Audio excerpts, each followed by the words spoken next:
Navrang news India में जाने आपके जन्म नक्षत्र से रोग पीड़ा व दुख के निवारण की विधि आचार्य ज्योतिर्विद के.बी. शर्मा के साथ। नमस्कार मित्रों, मैं ज्योतिर्विद के.बी. शर्मा आज आपको एक ऐसी विधा बताने जा रहा हूं जिस विधा में मात्र यदि आपको आपका जन्म नक्षत्र की नॉलेज है, आपको आपके जन्म नक्षत्र का ज्ञान है, तो आप उससे एक स्टैंडिंग प्रेडिक्शन तुरंत कर सकते हैं कि भाई आज का दिन आपके लिए कैसा रहेगा। कि गोचर के अंदर जो ग्रह किसी नक्षत्र में चल रहा है तो वो उस नक्षत्र का पर्टिकुलर फल आपके लिए क्या मिलेगा, और इसकी गणना के लिए आपको किसी ज्योतिषी के पास जाने की जरूरत नहीं है। आप स्वयं ही थोड़ा सा यदि मेरे इस वीडियो को ध्यान से सुनेंगे और इसको माइन्यूटली कंसंट्रेट होकर के ध्यान देंगे तो आप खुद ही इतने ज्योतिषी बन जाओगे मात्र इतने से सही कि आप स्वयं ही प्रिडिक्शन कर दोगे कि फला दिन आपके लिए ऐसा रहेगा। सबसे पहले बसंत पंचमी के अवसर पर माँ सरस्वती के थोड़ा सा नमन करते हैं।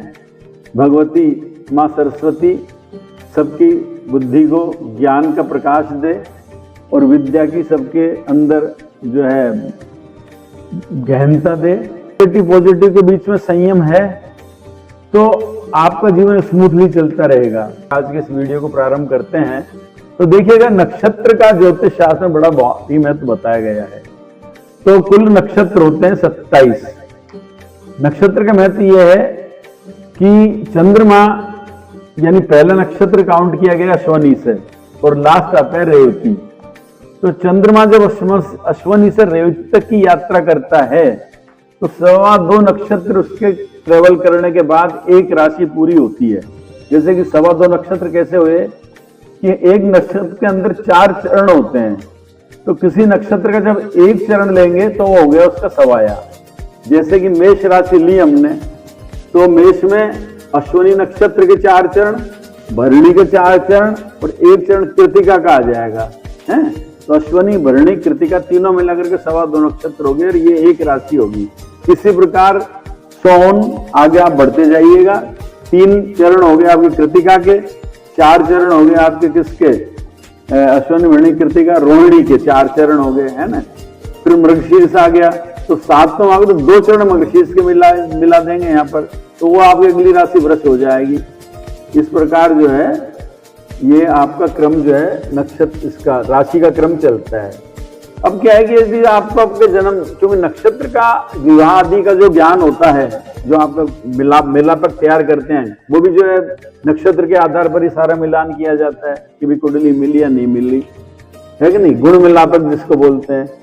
कुंडली मिलान अलग चीज है, वो कभी अलग विषय में बताऊंगा या बता चुका हूं, ध्यान नहीं मेरे। इसी प्रकार जो है जीवन का दशाक्रम जो होता है आपके, यानी कि आपको कोई चीज कब फलित होगी, आपका विवाह कब होगा, आपकी नौकरी कब लगेगी, आपको जीवन में किसी व्यापार में आदि में सफलता कब मिलेगी, असफलता कब मिलेगी, शरीर में व्याधियां कब होंगी, ये दशाक्रम निर्धारित करता है।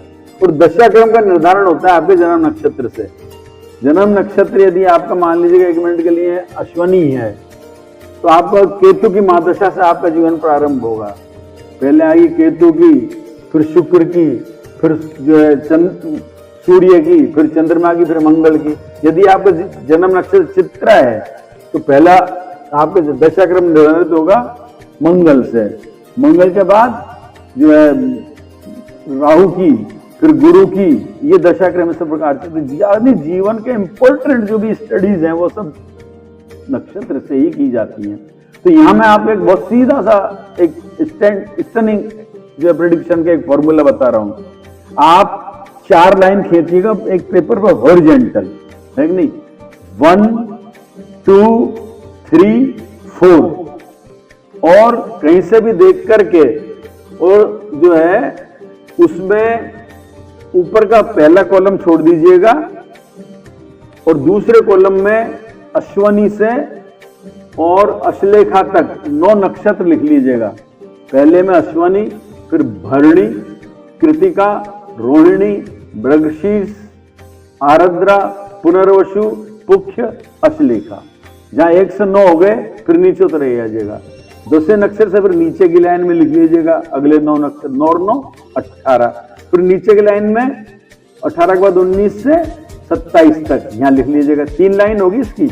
अब ऊपर का जो आपका हेडिंग है उसमें के टाइटल आप इस प्रकार दे दीजिएगा कि सबसे पहले जन्म, फिर लिखेगा संपत, फिर लिखेगा विपत, फिर लिखेगा क्षेम, फिर लिखेगा प्रत्यारी, फिर लिखेगा साधक, फिर लिखेगा वध, और वध के बाद आप लिखेंगे मित्र और अति मित्र। ये आपकी यानी एक एक खाने में 3-3 नक्षत्र हैं, कुल 9 और 3 यो, तो 9 3 27 हो गए, और उनके ऊपर ये 3-3 के ऊपर ये आपकी लाइन आ गई है ना, जो भी आपको मैंने लिखाई है। पुनः बोल देता हूं, इसको इस क्रम में लिखेंगे आप। पहला जन्म, दूसरा संपत, तीसरा विपत, चौथा क्षेम, पांचवा प्रत्यारी, छठा साधक, सातवां वध, आठवां मित्र और 9वां अति मित्र। ये लिख लिया आपने।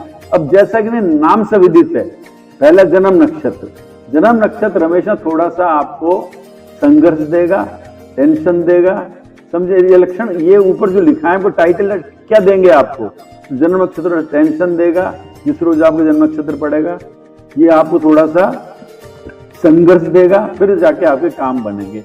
दूसरे का नाम है संपत, तो जिस रोज संपत का मतलब संपत्ति, जब भी आपका ये दूसरा नक्षत्र एक्टिवेट होगा तो उस रोज आपको संपत्ति के चांसेस बनेंगे। आप कुछ भी करें न करें, आपके दिमाग के क्रिएशंस इस तरह के होंगे कि आपको संपत्ति गेन होगी, चाहे वो किसी भी सोर्स से हो। संपत्ति के सोर्स बहुत से हो सकते हैं, आपका मान प्रतिष्ठा वर्धन, आपका उत्साह वर्धन, आपका कहीं प्राइज में नाम आना, आपका कहीं भी नाम होना, ये सारी बातें आपकी संपत्ति हैं। समझे, पेरेंट्स आपको अप्रिसिएशन मिलना, क्लास के अंदर आपको जो है अप्रिसिएशन मिलना, आपके जॉब में अप्रिसिएशन मिलना, these are all qualities of the you get some संपत्ति। इसके बाद तीसरा जब भी एक्टिवेट होगा तो उस रोज आपको विपत्ति आनी ही है। सीधे रास्ते आप जा रहे हैं, कोई ना कोई आपसे झगड़ा हो जाए और एक्सीडेंट हो जाए, एक्सीडेंट तो नहीं होगा इसमें विपत्ति में तो, लेकिन विपत्ति के अंदर कोई ना कोई संकट आपको जो है अननेसेसरी कोई टेंशन हो जाए, तो ये सारी बातें विपत्ति देगी आपको। चौथा जैसा कि नाम है क्षेम, उस रोज आपका स्वास्थ्य सही रहेगा, स्वास्थ्य संबंधी अच्छी सूचनाएं मिलेंगी, समझे। फर्दर लोगों से अच्छी मुलाकातें होंगी, अच्छे लोग आपको मिलेंगे। तो जैसा कि इनके नाम से स्पष्ट, वेरी वेरी बहुत सिंपल, पाराशर ऋषि ने बड़ा सिंपल कर दिया इसको, कोई भी देख सकता है कि नहीं। अगला नाम है प्रत्यारी, प्रत्यारी में तो शत्रुओं का समन होगा, शत्रुओं में विजय होगी। कोई मुकदमा चल रही हो तो उसके अंदर आपकी विजय निश्चित हो जाएगी, कहीं कंपटीशन दे रहे हैं तो उसमें सफलता मिल जाएगी, ये सारी बातें। साधक में आप मेहनत करेंगे, साधना करेंगे, अपना लक्ष्य गेन कर पाएंगे। वध आ जाता है, इस रोज आपके एक्सीडेंट की भी संभावना हो सकती है, इस रोज आपको बीमारी भी हो सकती है, कोई भी हो जाओ, कैसे भी हो जाओ, कुछ भी हो जाओ, यानी कोई आपका मन जो है वो इस तरह का रहेगा, मलिन दिया जाए, यानी मृत्यु कारक एनवायरमेंट आपके ऊपर छाया रहेगा। इसके बाद मित्र आता है, मित्रों की उस रोज हेल्प मिलेगी, जिस रोज ये 3 नक्षत्र पड़ेंगे आपके जीवन में, अगले 3 पड़ेंगे तो वो अति मित्र, यानी आपको और भी अधिक सहयोग मिलेंगे। तो ये हो गया आपका एक स्टैंडिंग जो है टाइटल। अब क्या है कि आपको करना क्या है, आपको देखना है कि आपका जन्म नक्षत्र क्या है। मान लीजिएगा आप मेष राशि के अंदर अश्विनी नक्षत्र में पैदा हुए हैं, तो आपको क्या करना है कि अश्विनी नक्षत्र जब भी पड़ेगा, पंचांग में देखिएगा, पंचांग में आपको देखना है, जैसे कि आप जो है 27 तारीख का प्रेडिक्शन देखना चाहते हैं तो पहले देखिएगा कि 27 तारीख को कौन सा नक्षत्र पंचांग में लिख रखा है, 27 जनवरी के दिन, है कि नहीं। जो भी नक्षत्र में लिख रखा है, XYZ कुछ भी लिख रखा हो वहां, यानी कि वो अनुराधा भी हो सकता है, वो वहां चित्रा भी हो सकता है, वो वहां मघा भी हो सकता है, कोई भी नक्षत्र लिख रखा हो। अब मान लीजिए जन्म नक्षत्र आपका अश्विनी है, तो अश्विनी से वहां तक आप, जैसे मघा लिख रखा है, तो मघा तक आप गिनेंगे, तो अश्विनी से अश्विनी 1, भरणी, कृतिका, रोहिणी, मृगशीर्ष, आर्द्रा, पुनर्वसु, पुष्य, अश्लेखा, मघा, ये आपका 10वां नक्षत्र हो गया। 10वें का मतलब हो गया आपका, यानी कि जन्म नक्षत्र पर आ गया। वही आपकी जो कॉलम है आपको उसमें अश्विनी से चले ना आप, तो अश्विनी के नीचे आ गया आपका मघा, या मघा आ गया आपका। तो ये जिस रोज मघा पड़ गया 27 तारीख को, बाई दी वे, मैं बता नहीं रहा हूँ एक्चुअल में क्या है, वो तो पंचांग बताएगा, मघा के पड़ गया तो 10वां नक्षत्र आपको जन्म नक्षत्र से टेंशन देगा, उस रोज आप थोड़े तनाव में रहेंगे, संघर्ष में रहेंगे। जब इसके अगले तारीख आएगा, मघा के बाद क्या आएगा, पूर्वा फाल्गुनी। तो पूरा फाल्गुनी नक्षत्र जब आपका आएगा तो वो आपको संपत्ति दे जाएगा, है कि नहीं, क्योंकि वहां भरणी के नीचे पूरा फाल्गुनी है। ये आपका संपत्ति नक्षत्र, ये तीनों आपके संपत्ति नक्षत्र हो गए जो इस लाइन में संपत्ति के नीचे लिख रखे हैं। बस इतना सा है।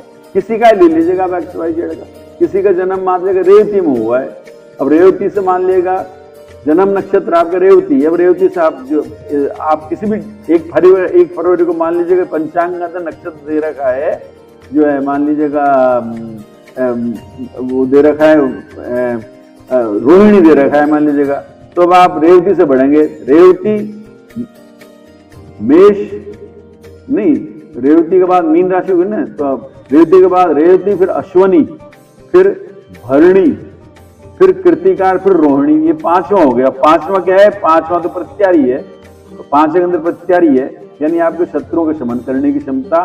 उस रोज आपका शत्रु कोई भी आपसे मुखातिब नहीं हो पाएगा, बात है। तो बस इस प्रकार कैलकुलेशन आप सिंपल, एकदम वेरी सिंपल कर लीजिएगा, आपको ज्ञान हो जाएगा उस वो दिन आपका कैसा निकलेगा, समझे। तो इसमें खास तौर से मोटा मोटा प्रेडिक्शन ये कि 1, 3 है और 5 और 7 है, वो 5 में प्रत्यारी में तो ठीक नहीं निकलेगा। हाँ, विपत्ति प्रत्यारी, प्रत्यारी मतलब आपको शत्रुओं के अरी हो गए ना, अरी शत्रु हो गए, प्रत्यारी तो शत्रु जो आपके जो परेशान करेंगे प्रत्यारी में। तो 1, 5, 7 ये नुकसानदायक है, बाकी जो शेष जो 9 में से जो है 6 बचे हैं ना, वो आपके लिए हेल्पफुल होंगे। जय श्री राम। फिर मिलेंगे किसी नेक्स्ट वीडियो के साथ, आप इसको आजमाइएगा और कमेंट्स में अपने दीजिएगा, तो मैं आपको आगे क्या करना है आपको वो बताऊंगा, इनकी रेमेडीज बताऊंगा आपको, लेकिन नेक्स्ट वीडियो में आपके कमेंट्स के बाद। धन्यवाद। जय श्री राम।